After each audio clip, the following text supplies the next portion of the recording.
guys? Your boy, 20K13. I'm here to talk about Bulls intensity has gone missing again. Jakeem Noah stood in an empty locker room late Monday night, admitting what Chicago Bulls fans have known all season. This group edge had gone missing at various points this season, and it was absent again in two straight losses to a hungry Milwaukee Bucks team. There's no question that we need to play better than we have the last couple of games, Noah said. To beat this team, we're going to have to play very good basketball. Our intensity has to pick up. I think our intensity has been up and down all year. It's disappointing. We playing hard. We just have to be locked into game six. We missed a couple free throws, a couple layups down the stretch that was big. Everybody has to look at themselves and see what they can do better. In a season that has seen more ups and downs than any other than Tom Thibodeau 5 seasons as head coach, the Bulls, despite a 3-2 series lead over the Bucks, faced one of their biggest challenges to date in Game 6 Thursday. Noah's admission came about 15 minutes after teammate Jimmy Butler acknowledged that the Bucks played harder than the Bulls did in Game 5. Todd Gibson noted a common theme that had plagued his talent group off and on off season.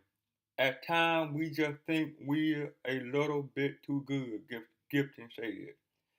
Those admissions from those players are telling. Noah, Gibson, and Butler have all had to overcome various injuries the past few seasons, and more than any other Bulls player, the trio has come to define the hard-working soul of the team culture. The Bulls have turned the ball over 41 times the past two games. In their 3 wins this series, they have gotten 76.9% of available defensive rebounds. According to ESPN stats and information, in the two losses, that number dropped to 71.3%. As a result, the Bucks averaging an additional 2 second chance points and nearly 4 more points in the paint per game in their two playoff wins than they did in their 3 losses. In years past, the Bulls were the team that punched people in the mouth first, but at times this season, and especially in the past two games, the team hasn't packed the same punch.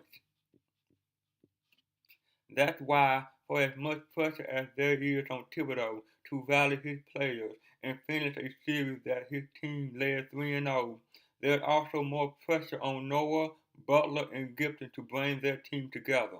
They are the ones who helped keep the Bulls afloat in recent years when Derrick Rose was sidelined. And they are the ones who have invested 5 years of their professional lives in Thibodeau's system and principle or four in Butler's case. It's the playoffs, Thibodeau said Tuesday.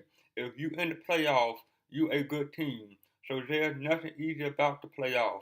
You have to keep playing. You got to play every possession. Every possession matters. You have to have a strong mindset. There's going to be adversity. You have to be mentally tough to get through adversity and then come back and just be ready to go the next day. The next game become more than just another step in a long journey filled with championship expectation. It's a refurbishment on the teaching that Thibodeau has instilled from day one. Noah and Gibson have been at the forefront of every major step this organization has taken in the Thibodeau era. Butler has provided the stability, especially in the past 3 years, that helped propel the Bulls to this point. The group has been building all along for this moment in time with a golden opportunity to try to knock off LeBron James and a depleted Cleveland Cavaliers team awaiting them in the next round.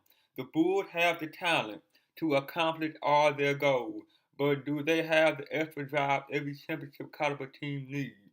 Noah, Butler, and Gibson, along with Rose, are the ones who have built up the clout over the years within the locker room and on the floor to determine how this team answer that question. I want you guys to leave your comments down below and tell me what you think about this story. Peace.